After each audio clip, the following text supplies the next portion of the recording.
Hello, hello, hello, everyone. Welcome to the Sex, Drugs, and Jesus podcast. I'm so happy to have you again with me this week. It's just me by myself this time. Usually I have all my homies and my rownies with me on the show, but today you get to have me all to yourself. I know you've always wanted that. So today you get to have it. Okay. So today I'm going to take a little bit of time to talk to you about my book, Sex, Drugs, and Jesus, a memoir of self-destruction and resurrection. I'm just going to run through why I wrote it, a little bit about the process, go through the chapters and everything like that. And I think it'll be really cute. I hope you think so too. So to start off, let's talk about the cover. I like to be super meaningful and strategic and intentional with everything that I do. This cover was put together by my homeboy Chris and Khan's Designs over in Greece. And I met him through 99designs.com, which is an excellent company to work with. Great website to go for all your design needs. So on the cover of the book, from the top to the bottom, we have, of course, my name, Van and Hubert.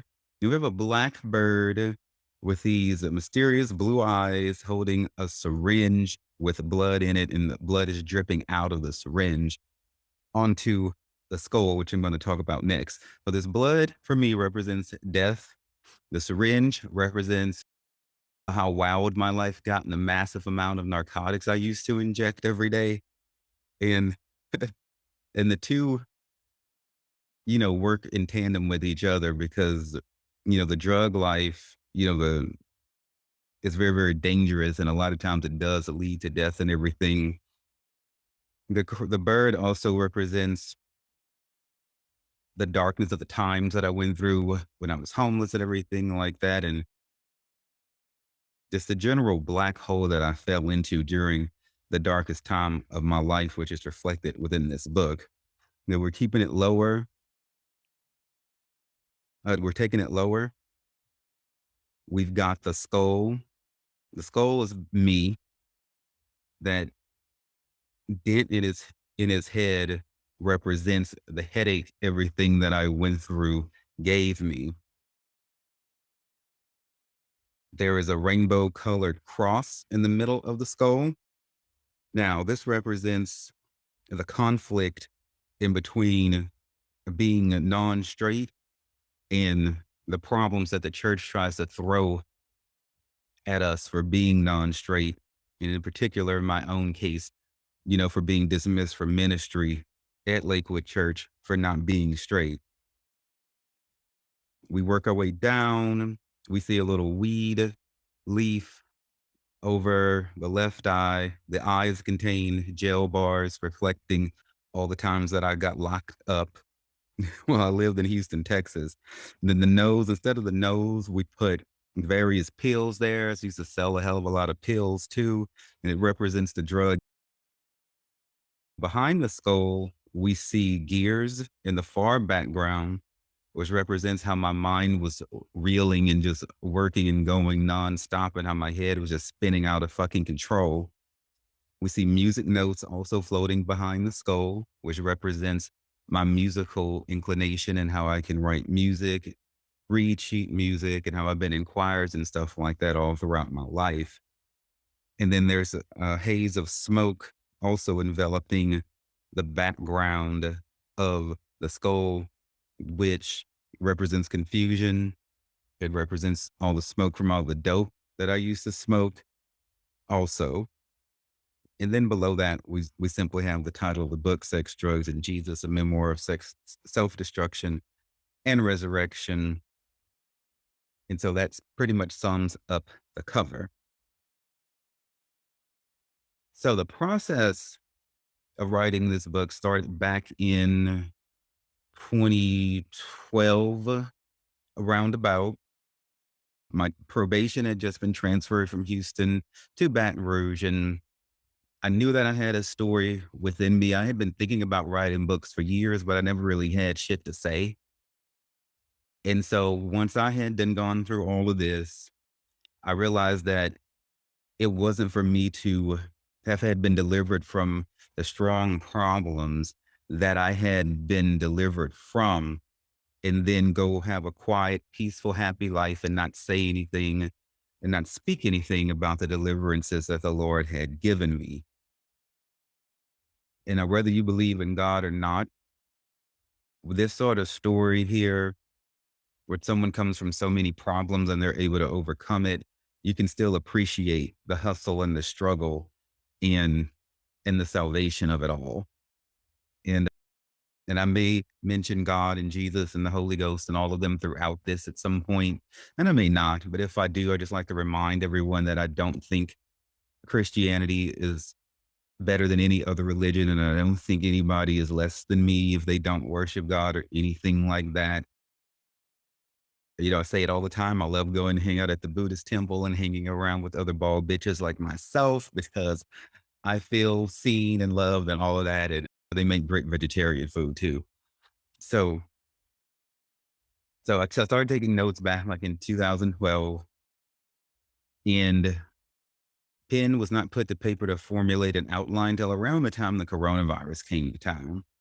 Now, during this time, my good friend Teresa Hillsong, who was also an author, told me to she was like, "D, just get started on an outline." And I didn't know where to start. I started taking notes, and I had just a stack of tablets, just all kinds of thoughts that popped into my head as I was trying to get my life back together. And I was remembering everything that happened to me in Houston and when I was in the Air Force and everywhere else that I had gone in my life. And I didn't know where to begin. And Teresa was just like, just start an outline, girl. Just go from the beginning of your life up till now and then let me know when you've done that and we'll go from there. And so I did that. I got the outline done.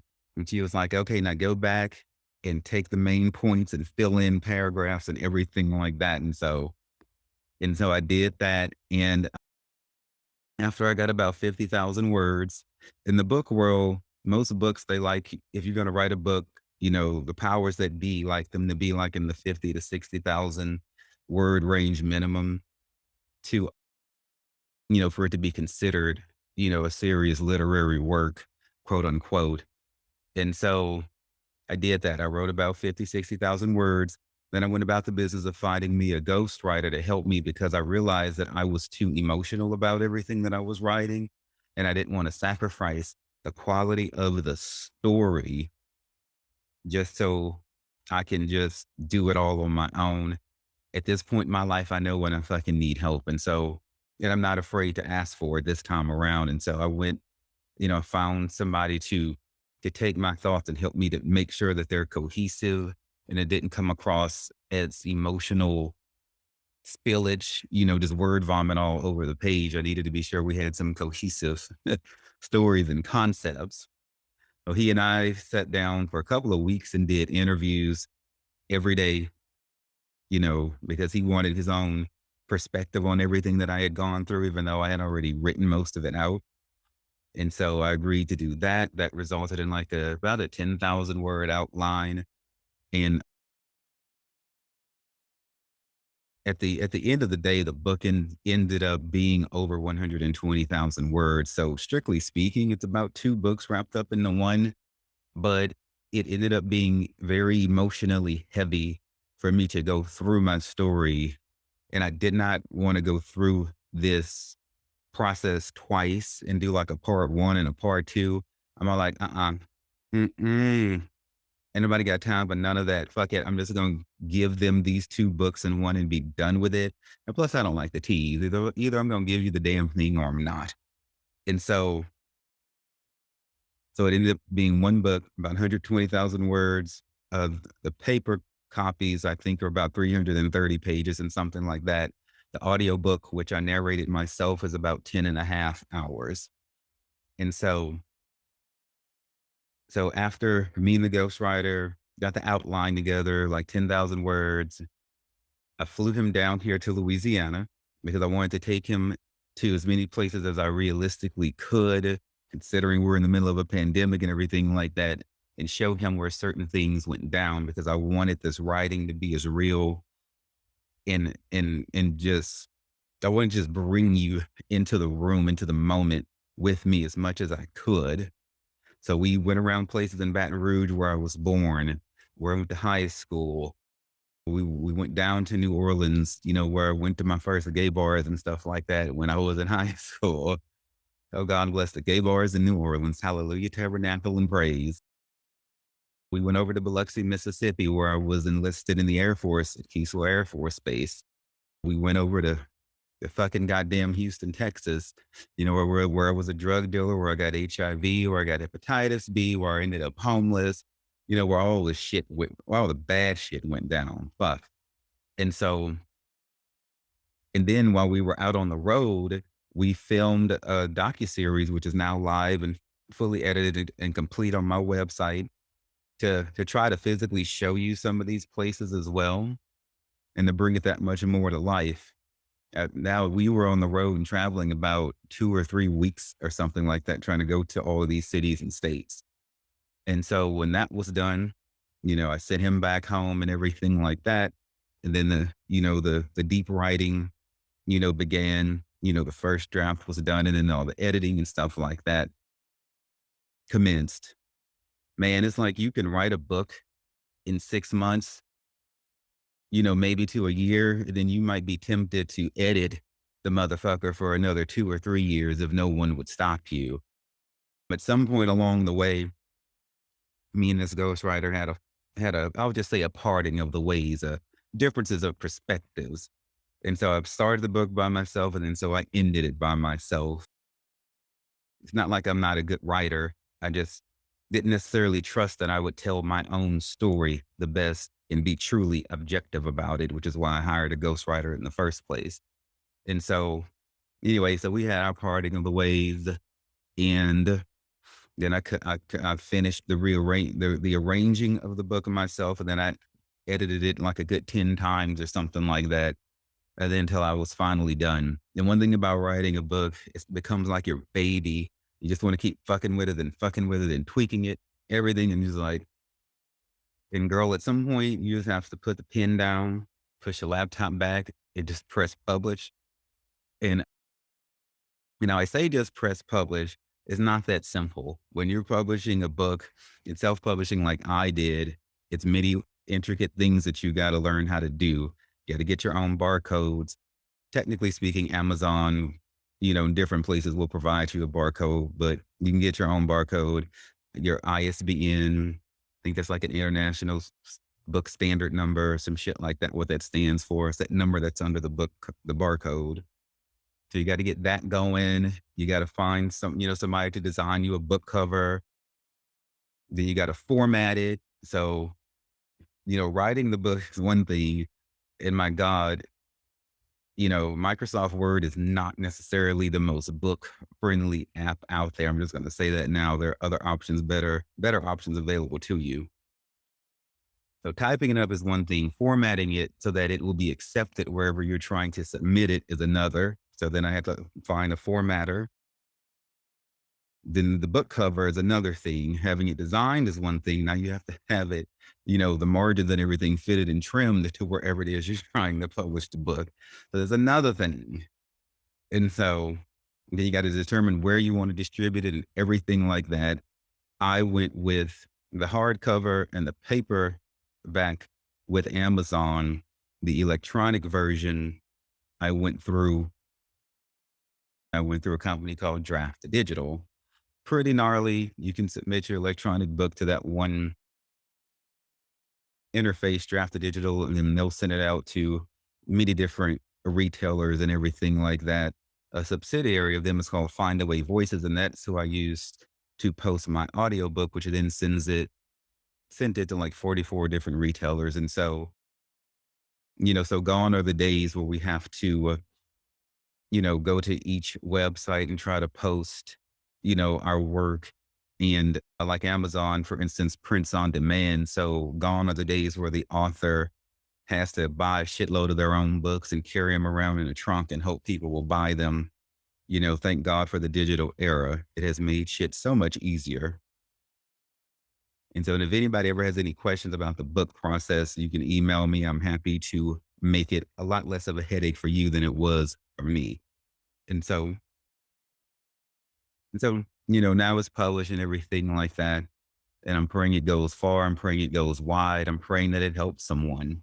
The whole point of writing all this, besides the fact that I felt like it was my obligation to do so, is transparency. When I went through everything that I went through, sometimes I think, even to this day, like, I wonder if it would have turned out differently had I known someone who was going through or who had gone through the struggles that I was going through at that time. But me and my friends were too busy running around doing cocaine at the club, trying to be cute, stay thin, trying to get down to a negative fucking two, and our waist and everything like that. And trying to look like we had it together and we're too perfect, but we were never discussing each other's weaknesses and problems and vulnerabilities and struggles. We didn't have time for all that. We were constantly trying to kiki and everything like that and turn the fuck up. And so when shit got bad and shit got real, I can feel like I can go to them. I wasn't raised, I was raised in the South in Louisiana. Down here, the grown-ups try to act like they have it all together and don't have any problems. So I didn't feel like I could go to my parents. They'd never shown me them going through a problem. So so I said, fuck all this. This time I'm going to be the transparent one. I'm going to put all my shit out there for the world to examine, pick at, review, whatever the case may be. And the people who need help will be able to know that at least this motherfucker right here has gone through what they've been through and ain't ashamed to talk about it, because bitch, it is what it is. I did what I did. I didn't said what the fuck I said. I have suffered from I have suffered from much of what I've done.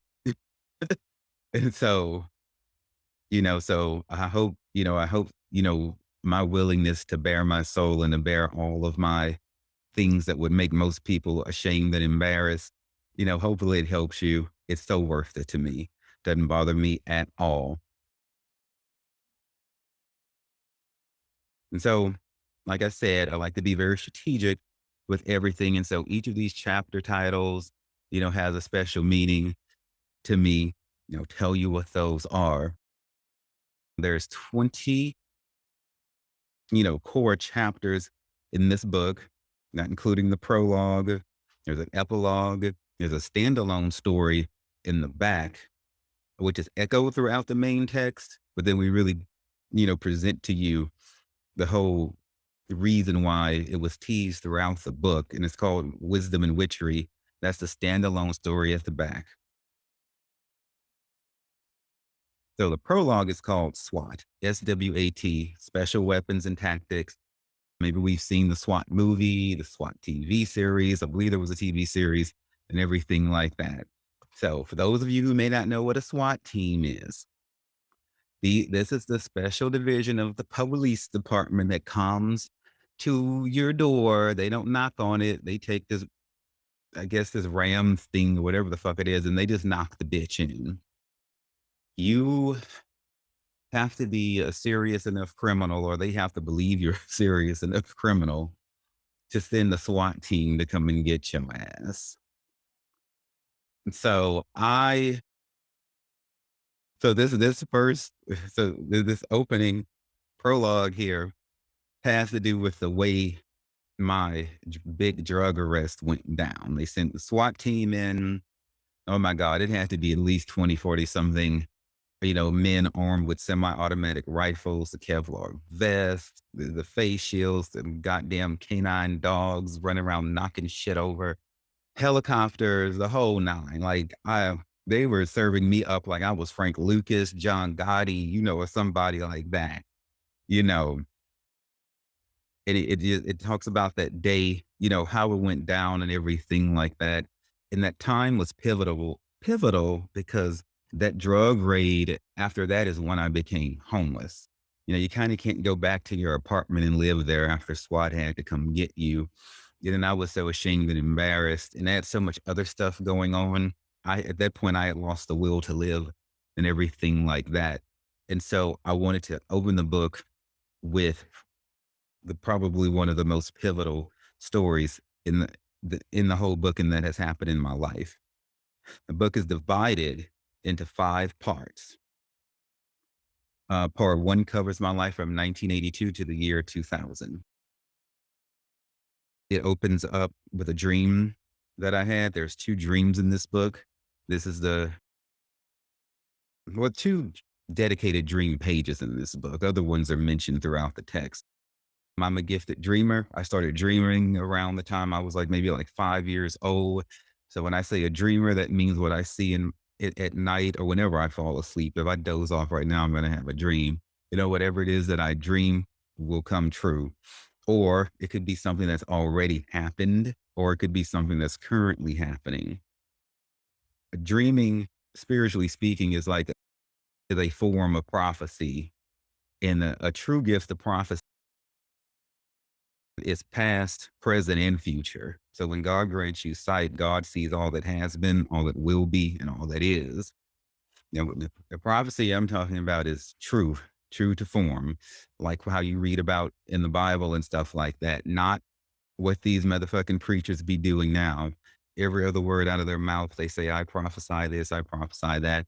I'm not talking about just speaking positive things about what you want to happen. I'm talking about a divine word from God about what has been, what is, or what most surely will be. That's the sort of dreamer I am. And the only time in my life that I didn't dream was from the time that I got kicked out of Lakewood Church until the time about 5 or 6 years later that I began to reconcile with God. That devastation and all that was going on, in my life was the only thing that ever closed my dreams off to me. But other than that, I see, baby, I see. And so we open up with a beautiful dream. I'm talking with Evangelist Nelson, who was my spiritual counselor in life. And now that she's transitioned over as a spirit, she still guides me and speaks with me in spirit form. I know many of you have ancestors and elders who have gone before and crossed on over, and they still come back and visit you in dreams. Some of you are clairvoyant yourself, and you can see them. You can talk to them. Some of you might be smelling their fragrance that they used to wear or that dish that they used to cook, and it brings you back into remembrance of them. That's that spirit of that deceased person hanging around you and helping you and stuff like that. I don't like to refer to dead people as, like they used to exist, because they still exist. They're just no longer doing the things that pertain to this physical form, or they haven't ceased to be. And that helps me to keep a strong connection with those who I can't no longer physically reach out and touch. The title of the first chapter is called Gemstones. My God, I love collecting crystals and gemstones. I'm a licensed massage therapist. I've used them in my practice. I started collecting them though since I was a child. There used to be a thing called the Discovery Channel store, and you used to go to the mall back when people went to malls and go into the store. You can get all your telescopes, little dinosaur figurines, geos, rocks, and everything like that. And I fell in love with those. Also, when the Lord first called me and appealed to me to minister for Him, to be used of Him, I was very, very young. And in this dream, it was a golden cross made out of the finest, purest gold, and it was covered in every kind of color gemstone on the sides, around the top, the body, underneath the arms of the cross, and everything. And it was spinning around in a circle, and it came and stood before me. And I got the sense that it was pleading. And and from that moment, I feel like I was marked, and I feel like I was set on a certain trajectory, that wouldn't be fulfilled for many, many, many, many years to come. But I was changed in that moment in that dream. And that was when the Lord officially called me. And I was about maybe like 5 or 6 years old when I started dreaming, when I started seeing. And that was my calling. I encourage everyone and I challenge everyone to question your spiritual leaders. Find out when they were called. When did God first speak to them, and in what way did He do it? God speaks to us in many ways. I'm not saying they had to have been called the way I was called. But when you read through the Hebrew Bible, a lot of times there's a point where a person's not being used of God. And then there's a point where God crosses paths with them. Maybe He sent an angel, maybe He sent a prophet, maybe He appear to them in a dream, like he did with Solomon and Joseph and the patriarchs, how, question your spiritual leaders, find out when them people were called. That not everybody who's running a church is truly called. Not everyone who calls themselves a preacher is really a preacher. Be careful about that. And so chapter one, growing up in the hood, I was raised in the hood. The neighborhood was so dangerous. My parents wouldn't allow me out the yard. Crack houses everywhere. I would come to learn later on. I was almost kidnapped as a child. It was a whole thing. Chapter two is called Changes. It talks about a lot of rapid changes that happened, like when I was in school, moving around from house to house, problems within the house, problems between my parents that were going on, and, all kinds of drama and stuff like that that really made for a very unstable childhood. And it wasn't until years later that I was older and I realized, my grades didn't fall because, I wasn't smart or necessarily wasn't grasping the subject material. But I very firmly and thoroughly understand now how an unstable household and an inconsistent childhood can make somebody do poorly in school. so, so that's why chapter two is called Changes. It just talks about the inconsistency of my childhood and how erratic it was. Then we go right into part two. We didn't want to spend a whole lot of time on the background, although the background is plenty dramatic enough to keep your attention. This is a fairly thick book. Like I said, 330 pages, over 120,000 words, but I have found it to be a very quick read. And so part two covers my life from the year 2000 to the year 2006. Chapter three is called Basic Training, because we opened right up with me going to Lackland Air Force Base in San Antonio, Texas to join the United States Air Force. And, we go over, some of the crazy shit that happens when you get a whole bunch of men together, trying to fight to get into the military, not, get sent home or discharged before you have a chance to even make it out of training. Basic training was 6.5 weeks at Lackland Air Force Base, which is in San Antonio, Texas. It was hot as hell, hot as Satan's ball sack out there. My God, have you never seen a black man tan? Oh, I was so much darker than what I am now. Good God Almighty. We're talking about like 120-degree, like desert heat. Unforgiving. The basic training covers that. People are very interested in behind the scenes looks at the military. And so I really wanted to give you that. And yes, there's a lot of gay shit that happens in the military. There's so many gay people in the military. Like there always has been, bitch, there always will be. I just wish there had been more orgies or some shit like that. And so in basic training, it's where I met my best friend, Adam, who I'm still friends with to this day. And, we kind of go from there. Chapter four is called Rank and File. And this covers when I get out of training, and now I'm in what they call the operational Air Force, quote unfucking quote. And I get to Davis Monthan Air Force Base in Tucson, Arizona. And this is when I fall in love with the desert. I had never been this far west before. I was 17 when I went to the Air Force. And so I was just young, spring chicken from the country, green as hell, green as fucking hell. And now I've driven all the way this far out west to Tucson, nothing but like brown desert everywhere, cute little road runners. Cactus is like, the prevalent greenage, depending on where you go in much of the city. And so surprisingly refreshed by how refined a desert landscape is. It's very minimalist compared to, having a whole lot of foliage around. I love me a good desert landscape, a lot of rocks, easy yard to maintain, there's no grass.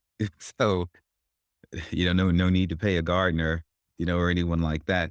And so in this chapter, we also get into like the gay bashing, the all the hate speech and things like that that I received while I was in the Air Force for not being straight.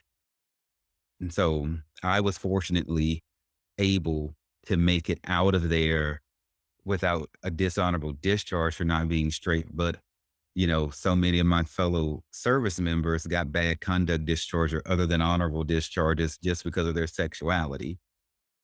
Now, I am thankful that they have started to reverse those decisions for my fellow service members and upgrade their enlistment.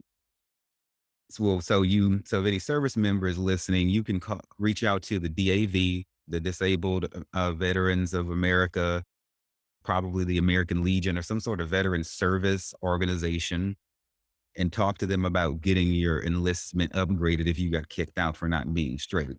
So, for those of you who don't know, there's different, when you get discharged from the military, you're rated a certain way, honorable, all the way down to like dishonorable. You got bad conduct, medical discharges, other than honorable. It matters about your benefits. If you have, like, say, a bad conduct discharge, then you don't get like access to your education, definitely not your housing, and just certain, like, medical, there's certain benefits that I still benefit from to this day, having served in the military. But I have an honorable discharge. Another veteran may not, so like I was able to get my house without paying the down payment because of the VA. Well, a veteran with a bad conduct discharge can take advantage of that. I'm able to go to the VA for health care. If they have a bad conduct discharge, I don't believe that they can take advantage of that. Now, I do know that no matter what the discharge status is, a veteran can go to the VA, the Department of Veterans Affairs, the VA hospital or medical clinic for mental health. No matter what, you can go there for free mental health, but they may not see you for like general health care. We all know how much healthcare costs. There's a big difference if you can go to the VA for free healthcare, which is like what I get, versus having to pay for it out of pocket if you don't have an employer, or even pay some of the ridiculously high amounts of money these employers be wanting you to pay as well. That's like life changing stuff, you know, and to have that taken from you just because of your sexuality wasn't right in the first damn place. But, at least that wrong is being made right now. But many of my fellow service members have died, waiting for changes like this to come. And so the next chapter is chapter 5, and that's called Into the Aurora Sea. So the title of this one reflects what I saw when I went to my first rave. So out there in Tucson, they would have what's called desert parties. And basically, this would be like a big ass rave. So we've got all the glow sticks. The Aurora Sea is comprised of all the glow sticks and photon lights and shit like that that people would dance around with. These would be considered at least semi underground parties. So it's like out in the woods, but the woods is a desert. So you're on a paved road and driving. So then you're gonna turn off onto like gravel road and then go back into like wild cactus wilderness to find this party. Thousands of people, big name DJs, which were on the circuit back then, Mix Master Mike, DJ Irene, people like that. And so I had a lot of fucking fun out there in the desert. And I thought it was so damn fun. I would title the chapter after it. In this chapter, we get into my heavy volunteer work. I'm big into volunteerism and public service. Otherwise I wouldn't have gone in the fucking military if I didn't give a damn about public service. And we talk about some of the volunteer things that I did and stuff like that. And like, say, choreographing the girls' dance routine. I was asked by somebody to choreograph a dance routine because I had taken dance in high school. So I was able to do that. It was great. And then in the chapter, I talk about how I immediately felt like, ashamed for not being straight, wondering I would be found out because here I am, this big gay choreographer on stage, performing a number with these kids on a military base, you know, very interesting way that we were able to bring out that contrast. It was so when you're serving in the military back in those days, you're in Don't Ask, Don't Tell, and you're not straight. On the one hand, you're happy to be there. And on the other hand, you're always wondering if you're going to do some shit that's going to get you found out. And so you have like a high level of paranoia and shadow hanging over you every day. And, there's no wonder why so many service so many service members leave the military fucked up and with all kinds of mental health issues, and they know that shit. And that's why they allow you, every service member, no matter the rating and the nature and the quality of the discharge, to go to the VA for free mental health, because they know they fucked each and every last one of us up on some damn level. Hmm. And then also in this chapter, we talk about me losing my virginity and, beginning to get curious about sexual exploration and everything like that. I tell you, it was a bitch to do being in the military during Don't Ask, Don't Tell, because I couldn't go get a boyfriend. I couldn't really do anything to be consistent and stable. I knew I'd probably have to move, be sent to a different base eventually. So I just turned into a hoe. Yeah, I was a total slut. It was what it was. Like I said, I did what I did. And so then the next chapter is called Curiosity. And the chapter Curiosity covers my brief stint in recruiter school before I moved on over to California. I talk about my job when I get to Davis Monthan Air Force Base. I'm working on aircraft that runs its course. And I'm like, fuck this. I'm gonna become a recruiter. So now it's time to head over to California. So in this chapter here, I get into the more scandalous side, say, of the military. How as a military recruiter, they tried to get me to lie to my recruits and shit like that. And I absolutely refused to do it. I was not about to get my ass shot up in Southern California, not knowing who knows who, because the Air Force wants me to lie to a person about how what their job in the military is going to be. So like when you go to the military, you don't just go to war. Like you have to have an occupation, a 9 to 5 job that you're going to do every day. Be that cook food in the cafeteria, or chow hall, mess hall, whatever the fuck you want to call it. Be a recruiter, an aircraft mechanic, photographer, a journalist, public relations. And I see a military base is set up to function all by itself without any need of the outside world. So any job you can imagine on the outside world exists in the military in some form or another.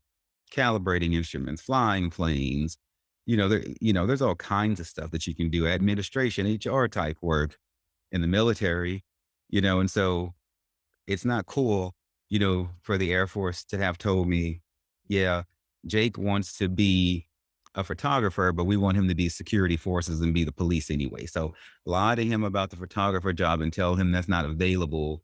And we're going to go ahead and put him in the security forces job. And we just want you to convince him to take it.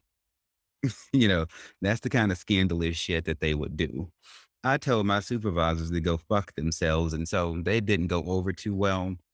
And my God, I barely made it. Speaking of discharge ratings, I barely made it out of the Air Force with an honorable discharge. I got two what they call an Article 15, which is a bad thing to get. It's something that okay, so there exists something called the Uniform Code of Military Justice, the UCMJ, and that damn evil ass book is it's like the damn dark hold or some shit from the Avengers. It's just a fucking evil book that can ruin your life. And any little damn thing you can do, they'll find a way to make it wrong, and then they can try to find a way to throw you out. And so this chapter gets into my fight against the military. And I call it curiosity because, well, I got curious about some things.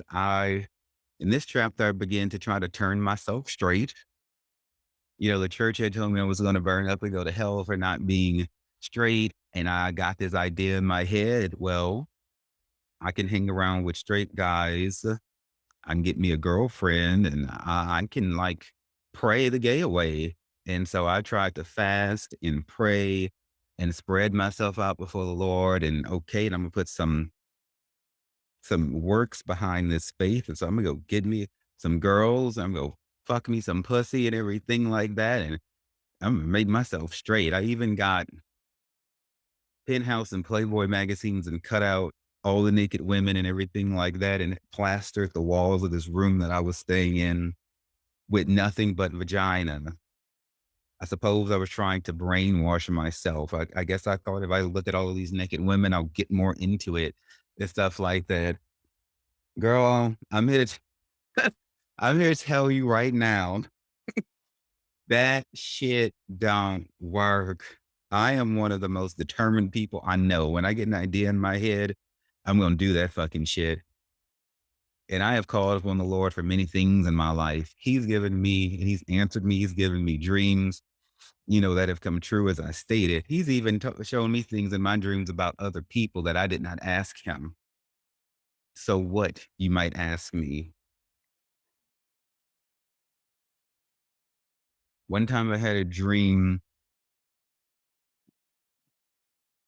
about somebody who had it was the guy, it wasn't the girl. Like there was like some sort of abortion or something that had happened.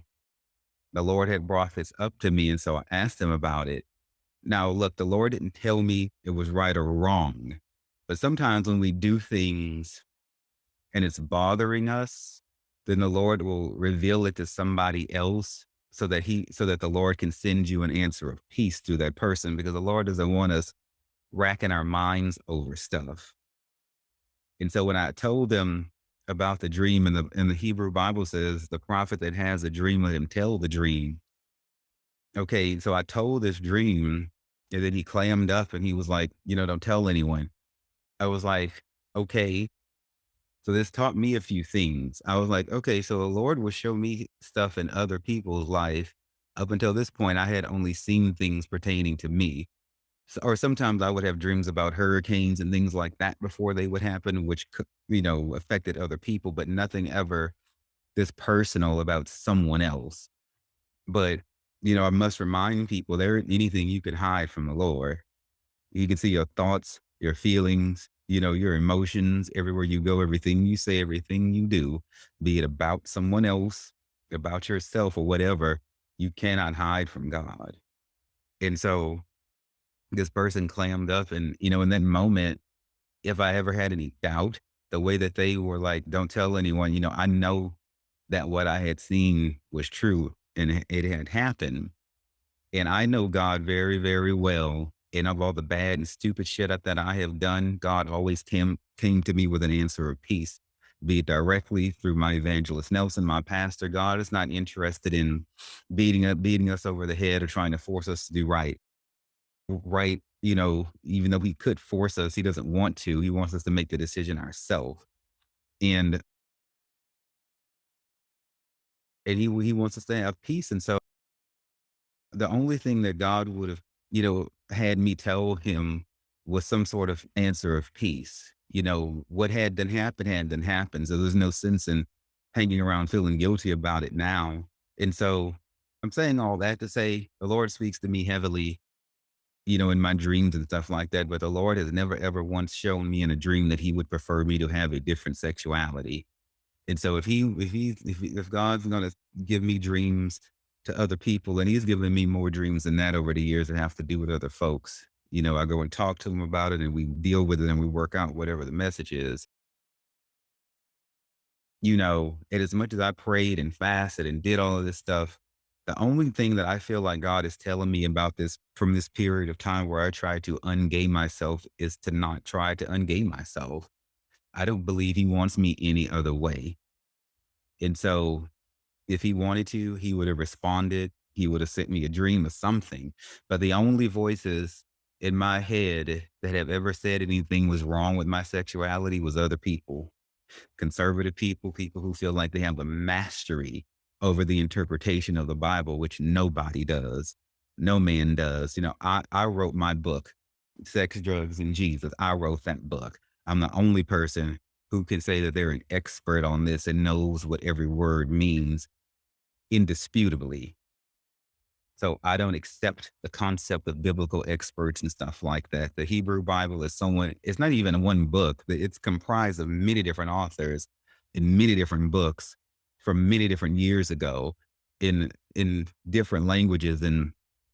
And I just don't accept anybody saying that they know exactly what the Bible says and their way of looking at it is the only way it should be looked at. And if you don't look at it their way, then you're going to die and go to hell. All of those people can go and fuck themselves in the ass with a porcupine dildo with like lava on the end of it or some shit like that. Hmm. And so, no, I'm still very much not straight. I feel like my sexuality has been kind of fluid over the years, but dick is a beautiful thing. It really, really is a beautiful thing. So in this chapter, I don't recommend for anybody to fucking go to the military at 17. You're just too underdeveloped. You got so much growing to do. And so this chapter is going through me making mistakes people do when they're a kid. I was a child, doing a grown man's job. I did it well, but still it affected me heavily. And still to this day, the military was very traumatizing for me. And, in this chapter, we're going through my wardrobe changes. I'm from the country. I don't know fashion. I got to learn fashion. Now I'm out here in California looking like Anime Bullock from Nutbush, Tennessee. That's Tina Turner. For those of you who don't know who I'm referencing, if you haven't seen the movie What's Love Got to Do with It, bitch, bitch, that's a hell of a motherfucking movie. And so I had to learn how to dress. Out there in California, everybody's so confident with themselves, or at least they appear to be on the surface. And I really, really love that. At the very least, it's a very beautiful state and people care about, appearances. I don't feel like that has to be a bad thing.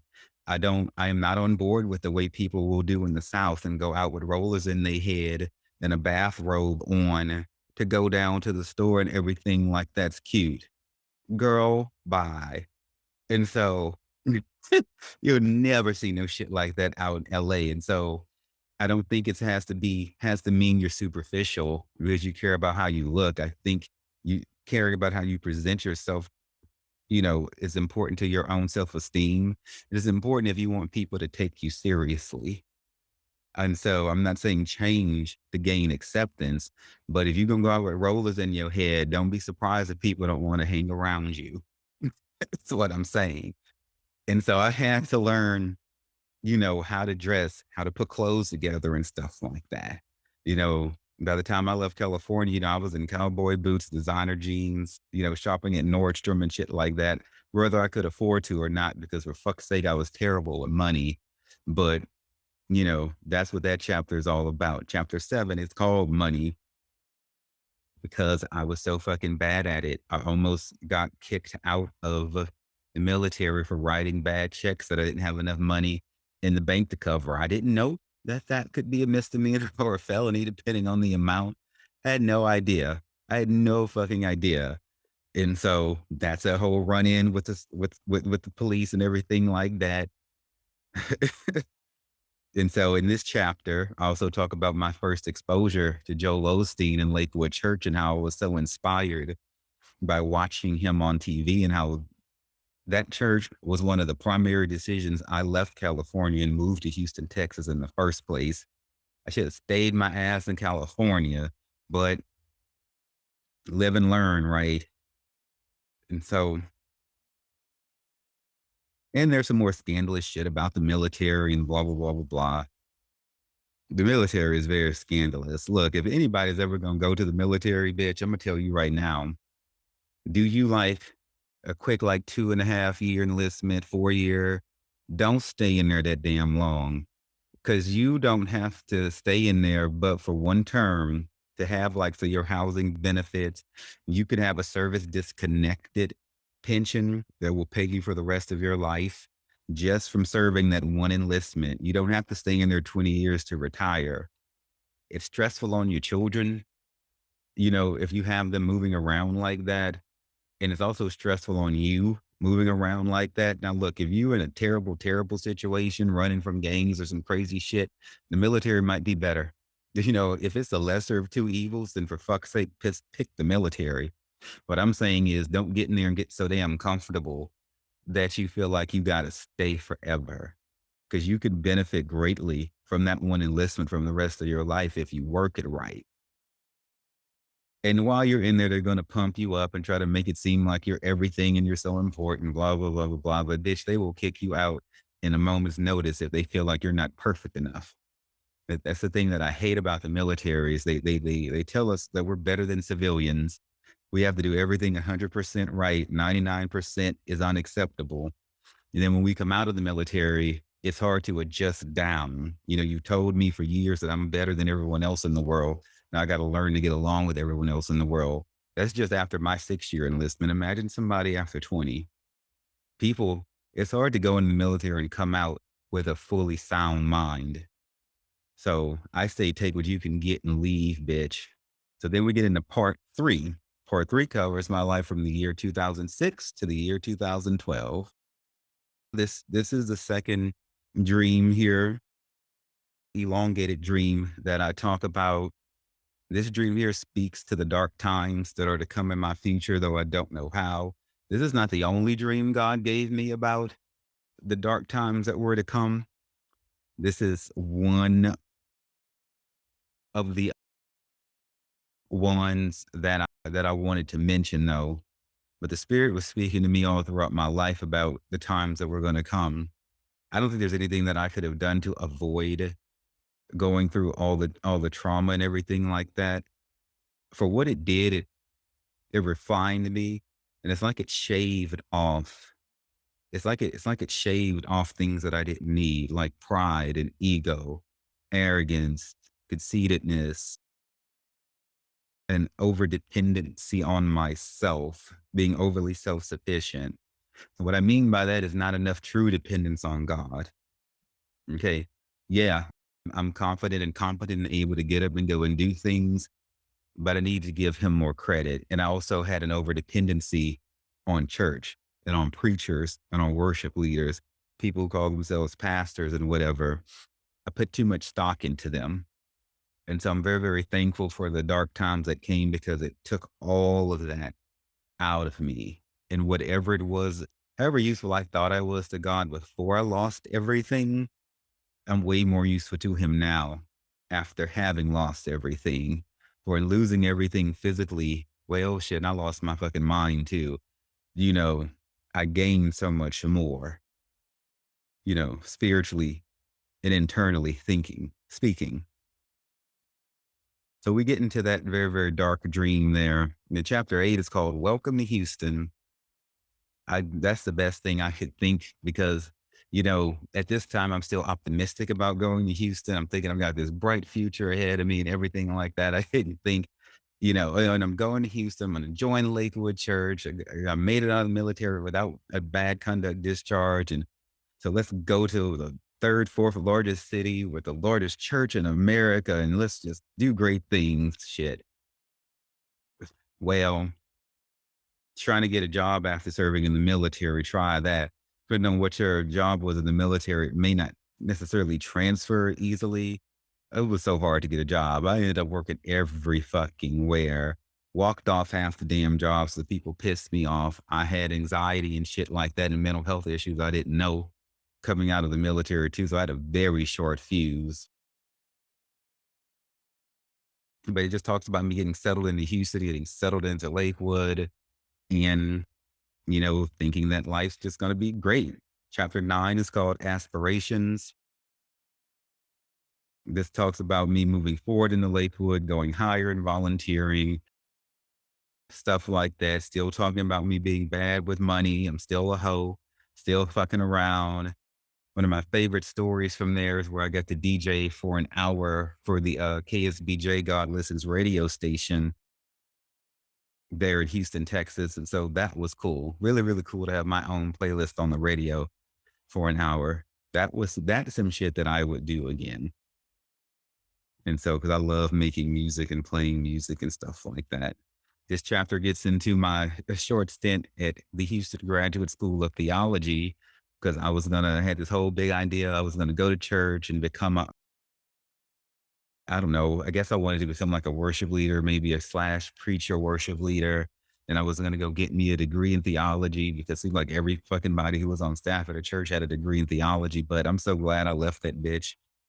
I left because one of the professors told us that they like to control people in church. And I was just like, I don't want to control people. I don't know why you think it's okay to just say that so casually. But I'm glad I didn't. I don't have a degree from a seminary. I took like 5 or 6 classes and then that was it. I mean, I'm happy for what I learned, but my evangelist Nelson, the preachers and the true prophets and prophetesses that I grew up around didn't have degrees. When they preached, they just spoke from their lived experiences with God and whatever the Holy Ghost was telling them then. So there was no pre-recorded message, pre-written sermon to be reviewed by the board at church or whatever, however the fuck these people do it. There was no iPad for them to preach from. There was nothing. They went up there just with the Bible in their hand and the word of God in their mouth, period, done, period. That sort of preaching feels more authentic to me because, people can use wordplay to hypnotize you and mesmerize you and stuff like that. Yeah, especially they have enough time to write out the speech. It's no different than what a president does or what a CEO does. Everything is intentional. You know, I'm not really fond of the word of God being written by a human in an intentional way like that because I don't know how much of that shit is divine, how much of it is just him. And please believe that when these preachers speak, not every fucking word, if any, that comes out of some of their mouths is of God. But when these people here, the people who raised me would preach, they just got up there and rolled. And them preachers could preach for hours, baby. Trust me, I hated sitting in church for fucking 3 hours. But as they would say, when the spirit was moving, they would just let it move. And so I feel more like justified to preach and speak the way that I do. When I say I'm a preacher is anybody who speaks the word of God.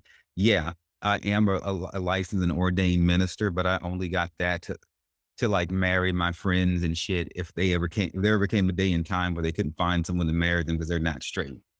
But I don't believe in the need to go to school to learn how to preach. I don't believe the way how they do here in the South, people go and get what's called like missionary licenses because the denomination wants them to be licensed to carry the word, I guess. Or maybe this means they passed some class or course. I'm like, bitch, either you called or you not. I don't think the prophets of old, Isaiah, Jeremiah, the apostles from the New Testament had licenses. I don't think they went to school to learn. The Lord called them and dealt with them, justified them and sent them. I'm glad I have none of those licenses and certifications and things like that. And then that way, my word to you is authentic and it's true and it's from my lived experiences because I can't speak nothing I haven't been through or nothing that hasn't been divinely shown to me. And I don't want it to be all like how in school, how everything is all structured and, methodical. I just like the free flow in the spirit, yo. And so then the next chapter is called Debtors and Collectors. I very beautifully open up this chapter with one of the first songs that came to me in a dream. So I hear a lot of music in my sleep. And and so I get up and I go about the business of writing it out. And so I don't know how these songs will ever be used one day. I've been collecting them for many, many years. And and so I open this chapter 10, Debtors and Collectors, with this song that I wrote, which is called Worship You While I Live. If you get the audiobook, you can hear me sing it. And and I call this chapter Debtors and Collectors because child, this is when my bad spending came to a head. So like I said, it's hard to get a job when you get out of the military. I got a job, but it was paying me far less than what I made in the military. And I just all these loans and shit. And I looked up online where you can do bankruptcy. So yes, I filed for bankruptcy. Chapter 13, I think, whichever one, they just wiped all the shit away, but it was a ding on my credit for like a decade after that. So yeah, I couldn't fast. I filed for bankruptcy because the bitch had bad spending habits. And so I did what I did. But hey, we can always get better, about our spending and stuff like that. I talk in this chapter about the terrible a job experience I had working at the call center at Centerpoint Energy, in Houston, Texas, fucking Hurricane Ike. If you've never been through a hurricane, pray that you don't. Just pray that you don't. Pray that you don't. But I go over, the whole Hurricane Ike experience and everything like that. And I don't know why the fuck they would name, I'm thinking about Ike Turner, Ike Turner will be in the What's Love Got to Do with It movie if you want to watch that. He's the man who physically abused Tina Turner and everything like that. I'm all like, I wish some of these damn people would think before they name some of these hurricanes. They just give them some of the most like notorious names. Like, fuck, what are they gonna do next? Hurricane Satan or some shit? Like, please don't.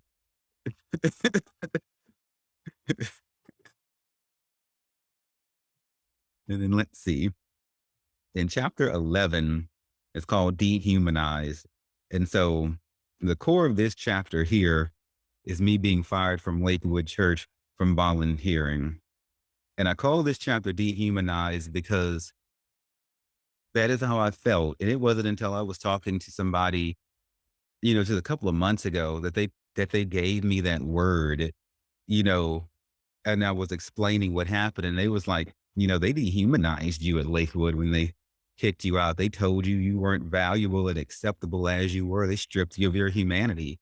And I was like, okay, I didn't know it was called that word, but that makes sense, when someone tells you you have to go. And so sometimes people will ask me, so did they tell you you have to leave at Lakewood? But okay, no.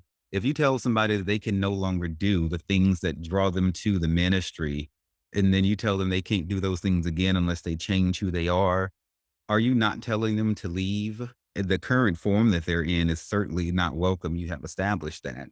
But there's ways to make people feel very uncomfortable and unwelcome without saying, hey, leave. You know, it doesn't have to be stated, and I tried to go back there and sit in the audience, but it was too hard to do. I felt like people were looking at me and watching me. They found out on my MySpace page that I wasn't straight.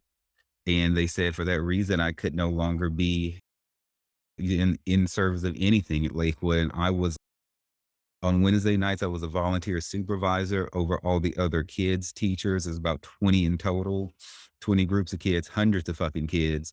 I had my own class to teach. I was also in charge of the check-in process at the front, at the check-in counter for all the kids. Any disputes that happened, I mediated that between the teachers and the parents. I sang. I was a worship leader for the kids too. And then I also sang in the adult choir on the weekends. And they were like, "You're fired from volunteering from all of that because you're not straight." And and they were like, You can't be over there hanging out in Montrose. Montrose is the gay district in Houston." They're like, "You can't be over there." And I've come to learn that churches regulate people like this, like their staff members.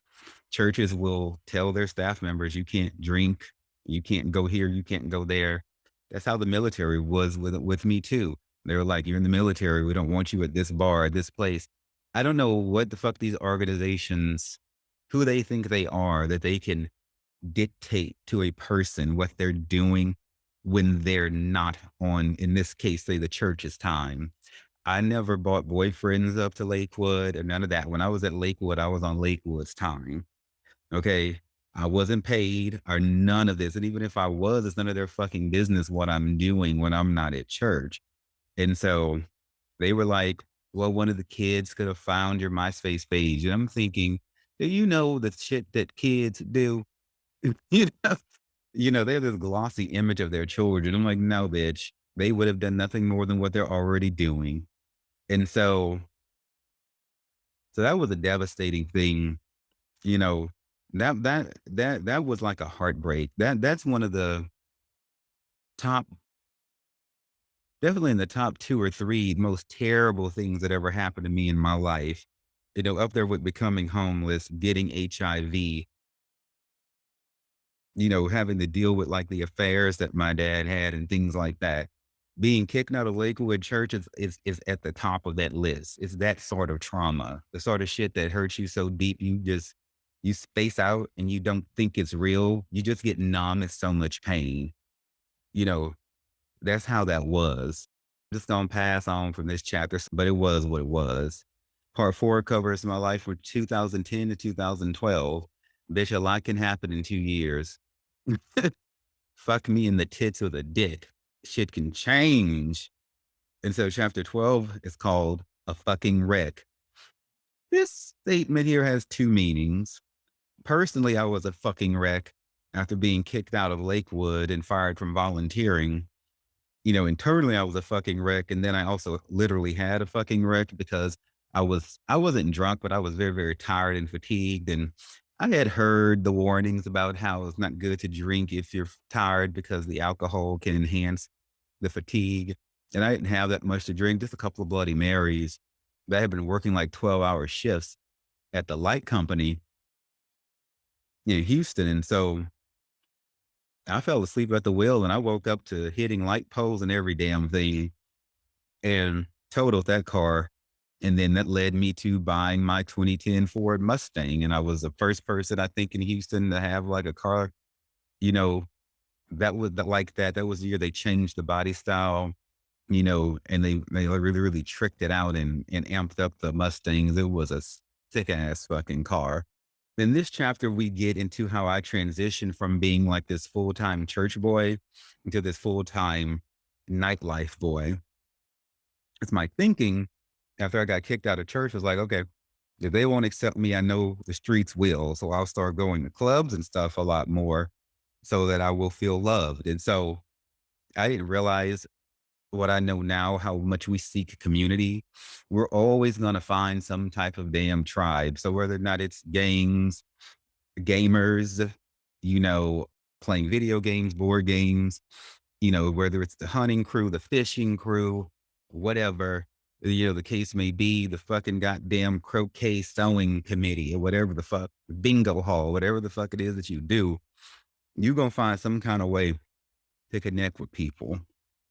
And so I didn't think, to go to I didn't know about like gay affirming churches, some of the Presbyterian churches, I think Lutheran, Episcopalian, metropolitan community churches. If you insist upon going to churches, there are actually churches out there who have gay pastors and leaders and stuff like that.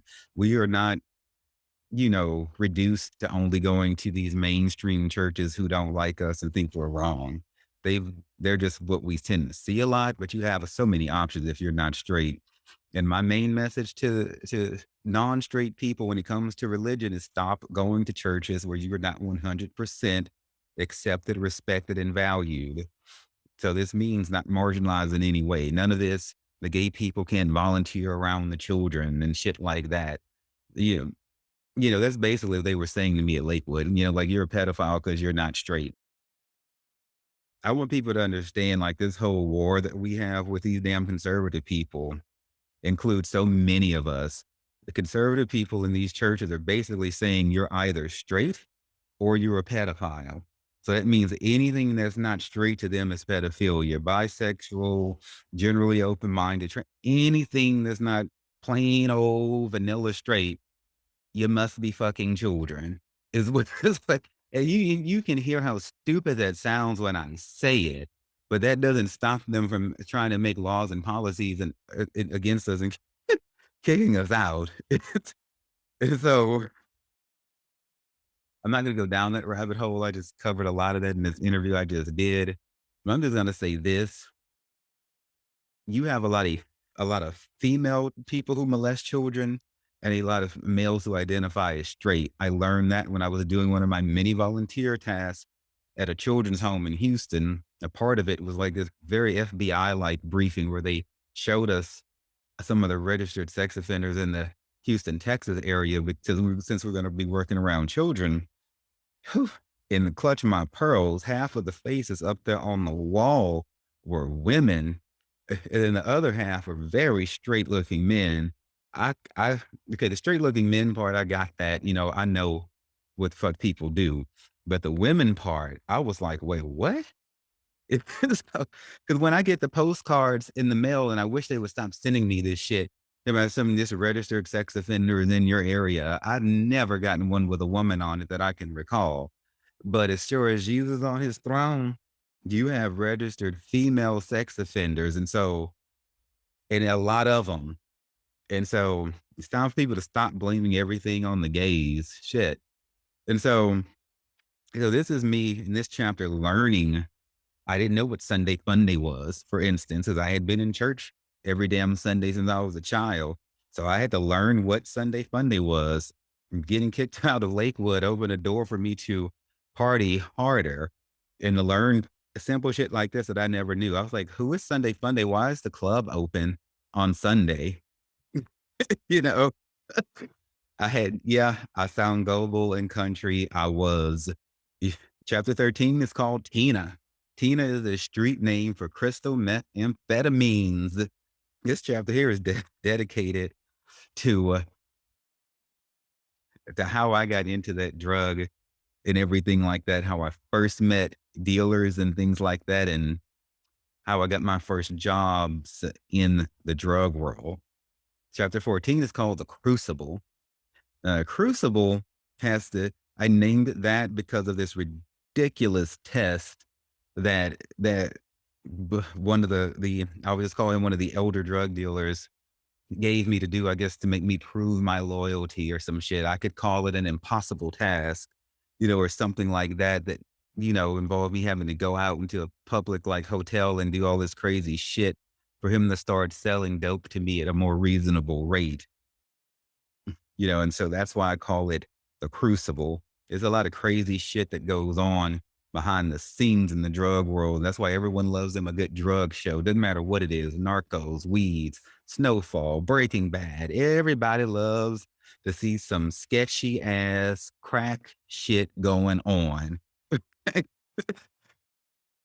I'm gonna tell you from having been a drug dealer, there's a lot of people who like a lot of crack and a lot of dope who you may not suspect. And so chapter 15 is called Let's Make a Deal. I named it this because I really took to this whole bargaining thing. It is said that people who have been military recruiters and have been good at military recruiting, like I was, make great drug dealers. I want to say that that's true.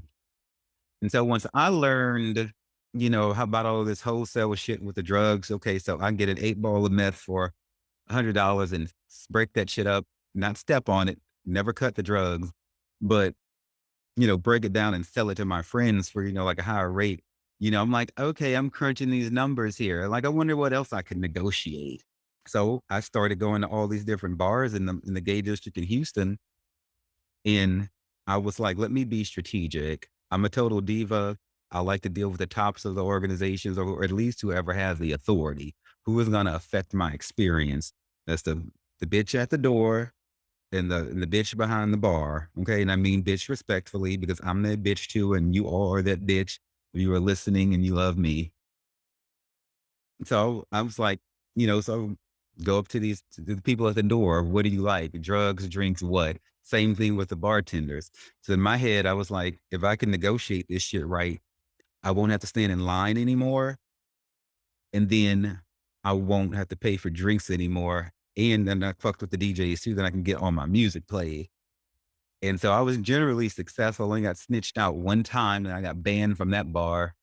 But yeah, there's always that one fucking Judas somewhere who's gonna go run open his mouth instead of taking the fucking dough. I'm like, you're a gay man working at a gay bar and you don't do drugs. I'm like, I know those exist. I know those exist, but even if you don't, you didn't have to tell. You could have just like, I don't know, referred me to a colleague who did partake.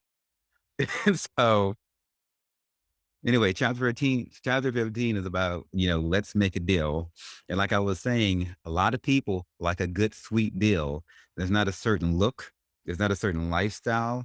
There's not a certain economic bracket.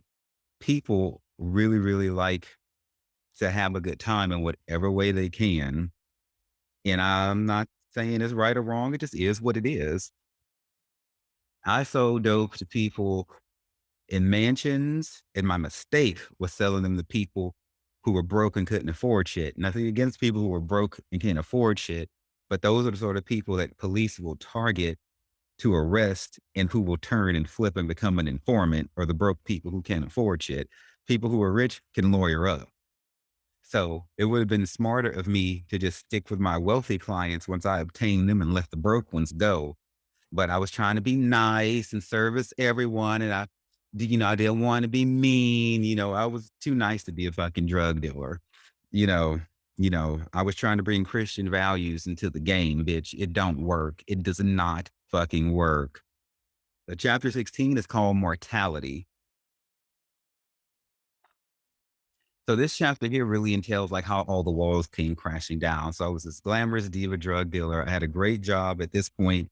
Well, the job paid a lot of money, 30 to 60, $70 an hour, depending on the day, the overtime, double time, but I wasn't overly thrilled with doing maintenance again. So now I'm not working on aircraft like I was in the Air Force. Now I'm working at the substation department of Centerpoint Energy. So this is climbing towers, dealing with dangerously high voltages of electricity every day. Though I was surrounded by delicious looking men, I wasn't fucking any of them, unfortunately.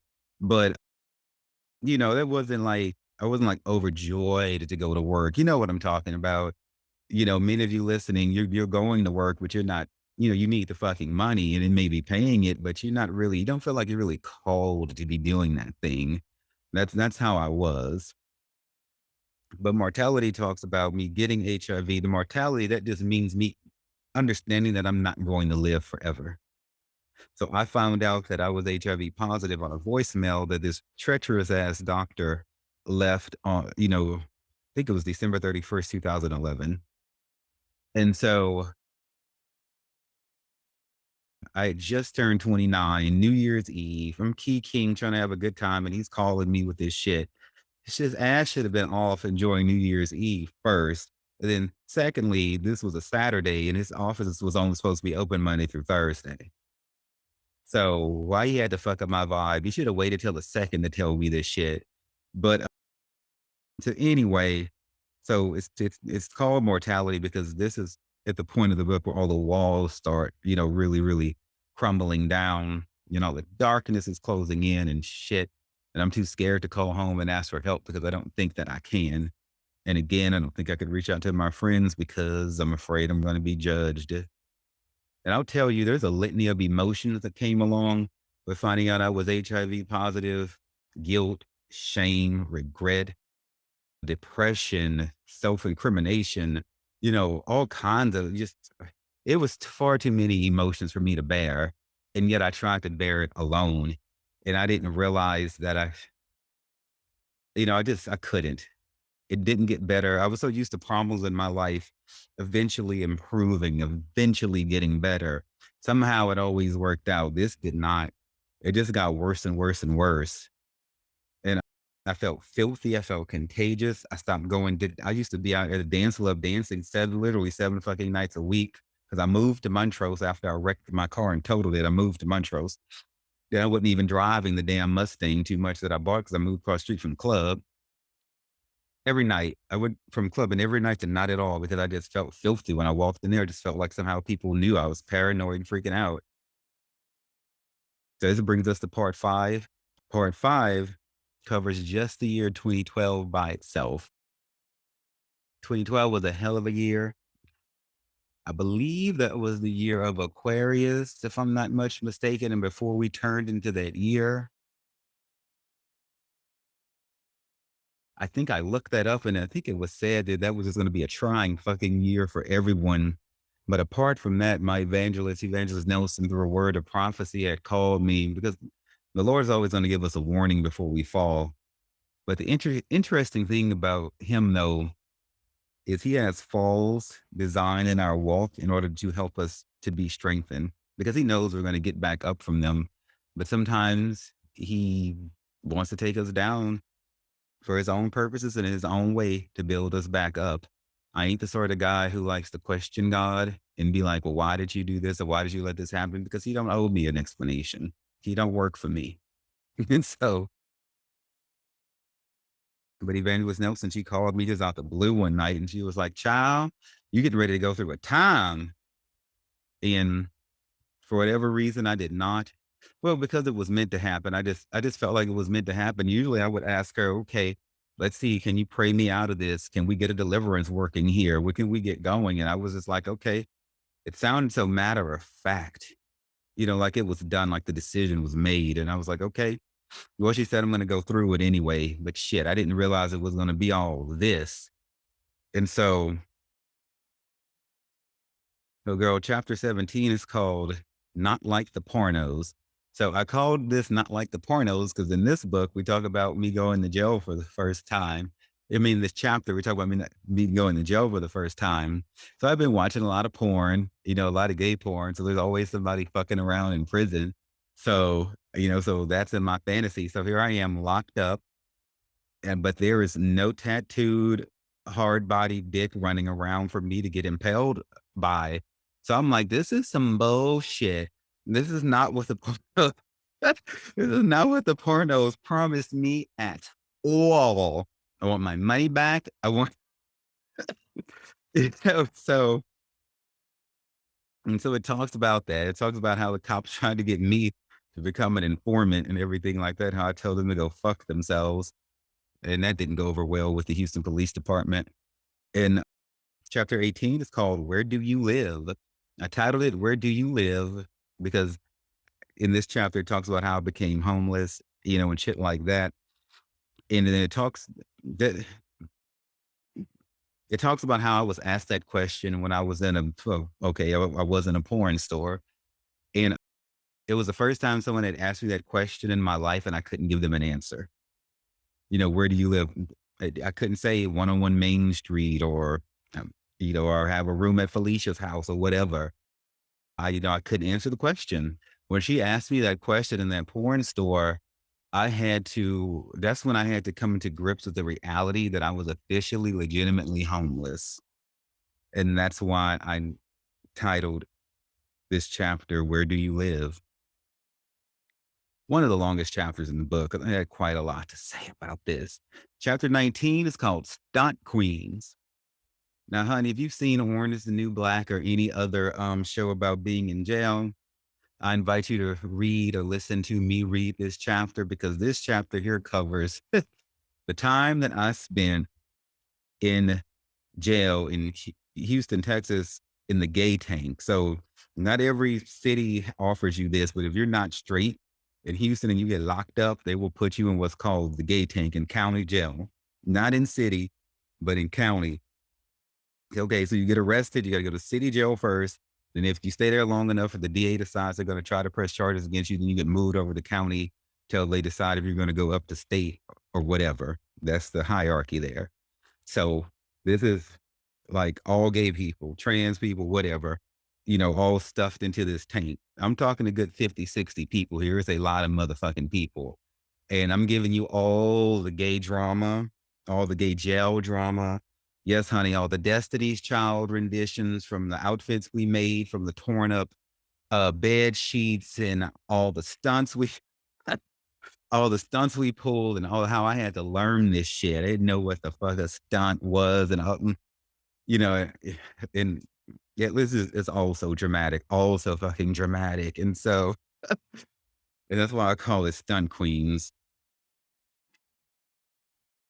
And let's see. Chapter 20 is called Not Again. Recidivism is a real thing. And it's something about when you get out of jail that it has a way of pulling you back in. Why might this be? Well, from being homeless, I learned how to talk that language. For being a drug dealer, I learned how to talk that language. People who go to jail a lot learn how to talk that language. There's a community behind those jail walls. There's a community out there on those streets. There's even a certain sense of family in trap houses. Trap houses is like the hub of operations where all the drugs are sold and sometimes made. It Not Again talks about how I almost got rearrested again after having, got out, getting probation and everything like that, because I was back with the same people in the same circumstances at the same places. But taking a person out of these circumstances doesn't take those circumstances out of them. And so I was gravitating back towards that. And I'm glad I didn't get arrested again. And I thank God and I give him every ounce of glory that I can because that would not have helped anything. What I needed was more time I needed more help. I didn't need to be thrown back in jail again, you know, because, when you're in jail, it's not like you're rehabilitated in any way. You don't go to Alcoholics Anonymous or Narcotics Anonymous, or at least not from my experience at the jail I was in. I can't speak for what they have at every jail, but all I did for the 2 months that I was in Harris County Jail, 2 months might not sound like a lot, but you see how people whined and everything when the coronavirus came to town because they couldn't come and go as they pleased and they were in their own fucking house and could at least drive down the street. Imagine, imagine being locked up in a jail tank, just gray cement walls, stealing forward everything. You're not allowed to go outside for 2 months. No wind, no rain, no green grass, no nothing. All you see is the inside of prison walls for 2 months. So no, you can't go walk it over to the refrigerator and get a Sprite. You can't go turn on some porn and you want to. You can't call your homie. You can't go down to the bar. You can't go fishing. You can't. You just sitting there looking at all these other crazy motherfuckers looking crazy as hell, counting down the time, and of course doing your Destiny's Child renditions whenever she comes on the radio. And so, like in jail, you just sit around and you learn how to do other crime. I've talked to people who were like thieves, knew how to fabricate checks and shit like that. And I got out of jail being more the criminal than I was when I went in.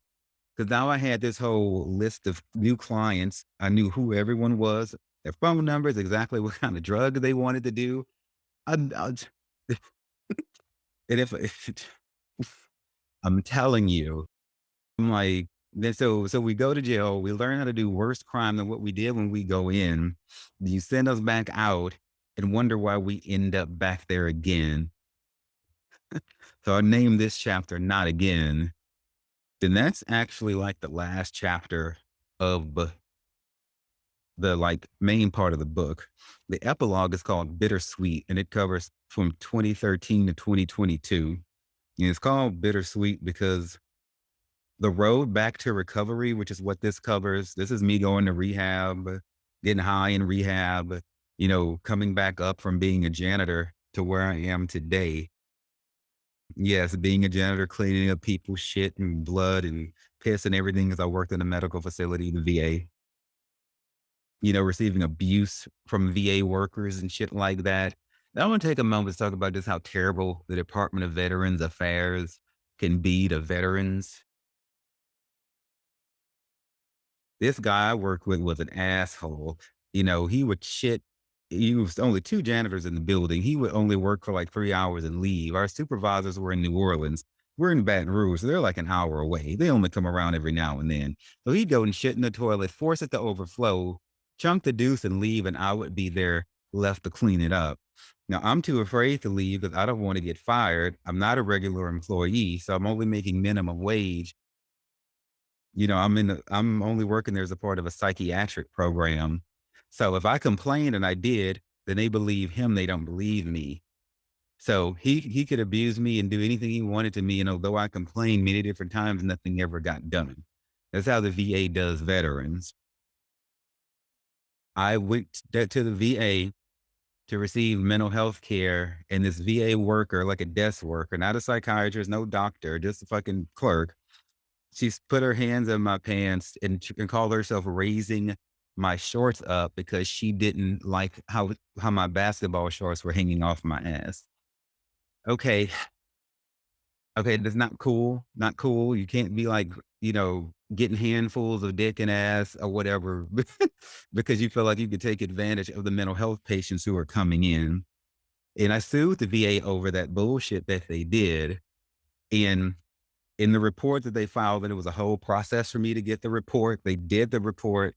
They did the investigation, created the report, didn't tell me. I had to go and hunt it down and filed a FOIA, Freedom of Information, FOIA request, when they even released the damn thing to me and everything like that. And to finally get it. In the report, they're saying, yeah, we believe that your complaint is valid, but they can't verify because the cameras were off. So they're saying the cameras were off in the mental health clinic on that day, that the cameras had been off. In all VA mental health clinics, you got cameras every fucking where because why? you're at a fucking mental health clinic and shit be popping off. You don't know when the fuck is gonna pop off, but you know it definitely will pop off. And so they're like, "Yeah, we think your claim's legitimate, but we can't verify because the cameras were off." And in the report, they're saying the cameras had been off. So I'm like, "Bitch, you knew the camera was down at this mental health facility, and you just have left it off for an undetermined amount of time. The camera that faces the front fucking door. Okay, now, the only thing that stopped my lawsuit from proceeding further, well, first was the coronavirus. And then the Supreme Court recently issued a ruling saying that we cannot sue, people can't sue any organization that's a recipient of government funds for emotional distress.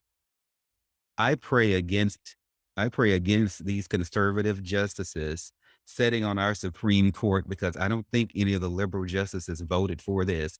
So let me break down what this is saying.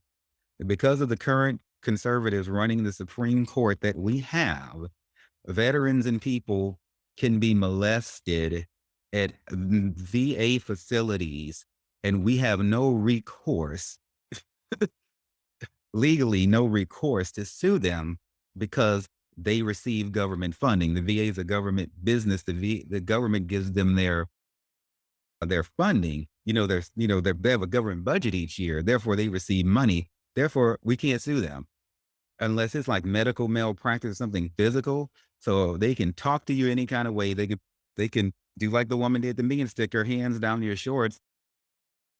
Uninvited advances can happen, and we have no recourse against the Department of Veterans Affairs since they receive funding from the government because of our conservative. I don't claim them hoes and not claim them bitches because of them conservative Supreme Court bitches sitting up there in Washington. They done fucked us over. That's my rant about how terrible the VA is. So, epilogue is titled Bittersweet because trying to rebuild your life from nothing is hard. Oh my God, it is so damn hard. And, sometimes I'll hear someone look at past someone homeless up and go, well, why do they just change it? Or someone will have a job like a janitor and they'll feel a need to comment on the fact that they have a job. You know, I'm like, it's not that simple. You can't just like fix shit like that overnight. And not everybody wants to stop, say, for being homeless, for instance. You're asking somebody to stop being homeless, to stop, you're asking them to give up their community, their life, their friends, the people that they know. I said it earlier, even if you take and snatch them out of homelessness and put them in a house, it doesn't mean you've taken that out of them. I was able to get a free apartment through a VA program, and I would still walk out of the apartment and go find homeless people to talk to because I felt more comfortable talking to homeless people than I did talking to people in regular, whatever the fuck that's supposed to mean, regular society. And when I did try to talk to people in regular society, I was a janitor. So people like to ask, well, what do you do so they can judge you and see what kind of category they're going to fit you in? I'd be like, oh, I'm a janitor. And they couldn't just ever let it be. It always had to be like followed by some sort of reaction, like, oh, or, oh, that's good. You don't have to be ashamed, bitch. I didn't say, I didn't need you to justify it or not. I just said because it was what it was. I'm a janitor, but people feel like they have to like react some sort of way, make a whole thing out of it. And it was just, so I just ran away from all that. And it was just more peaceful to just go set out on the side of the road at 2 in the morning or 4 in the morning, just talk to someone homeless because the conversation is just fucking simple. There's no pre there's nothing expected. The homeless life was a simple life. You just get up, you do what the fuck you want, get high, fuck, or die, rob someone or whatever. Take, I'm not talking about like armed robbery. I never did no shit like that. I steal a shard of dope or whatever, you know, and just go on about your damn business. You don't have all of this shit that society tries to put upon you, these expectations, these caste, systems and shit like that, it's just easier. I prefer my life now the way it was, but I did appreciate the simplicity of homelessness while I was homeless. Just trying to rebuild everything, how difficult that was, how much of a fight that was in my mind, in my body. I had to, it's just, it was just terrible, you know. it was just terrible. It was hard. And I have so much pity, so much mercy, and so much love for people who have this task of rebuilding their life from nothing. It took so many organizations, so much help, and everything like that, But honey, now that I've got it, I'm never going to let it go again. I can tell you that, and in this epilogue, we see the death of my evangelist and everything like that. And I close the book out with my words to the world and to my 2S LGBTQIA family, honey. The standalone story at the end covers the year 1997, and it's called Wisdom and Witchery. This has to do with the witchcraft that a certain individual did on me when I was in high school because he got infatuated with me. I mean, I'm pretty lovable. I get that. But he took it too damn far because then he decided that he wanted to have me all to himself, which he already did. I was like 15. He was like 20 something. Yeah, that's all kinds of inappropriate looking back on it. But I would have done anything the man would have told me anyway. He didn't have to resort to the treachery of witchcraft to like steal my soul too. But anyway, so I get into detail in the Wisdom and Witchery standalone story at the end. I didn't want to include it in the book because it didn't really fit well. It is such an impactful, poignant, striking account that it deserved its own space. And so I gave it that. And so that's how I end the book on that. And, so here I am today. I So I hope and pray that this book helps to heal people. I hope it sparks conversation in people's homes. Parents have reached out to me about how this has helped them talk to their non-straight kids. It's helping people understand that it's okay to be yourself. I pray for people out there who still hate themselves for masturbating, who still hate themselves for watching porn, who still hate themselves for not being straight. Honey, I've been there. I've hated myself. I've I've hurt myself. I've worked against myself.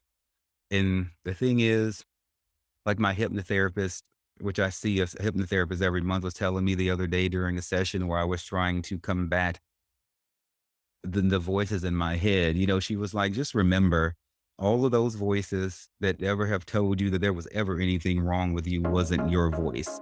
You weren't born with that. You accepted that from other people who told you that. And so just always ask yourself, why do you think something's wrong? Where did that really come from?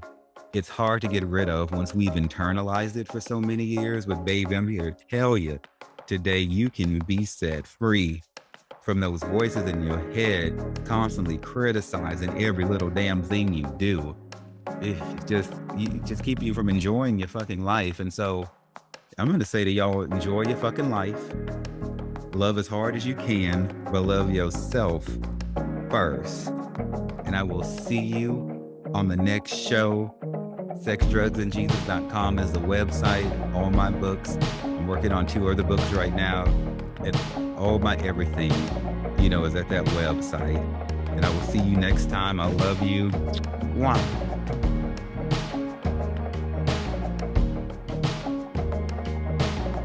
Thank you all so much for taking time to listen to the Sex, Drugs, and Jesus podcast. It really means everything to me. Look, if you love the show, you can find more information and resources at sexdrugsandjesus.com or wherever you listen to your podcast. Feel free to reach out to me directly at Devannon at sexdrugsandjesus.com and on Twitter and Facebook as well.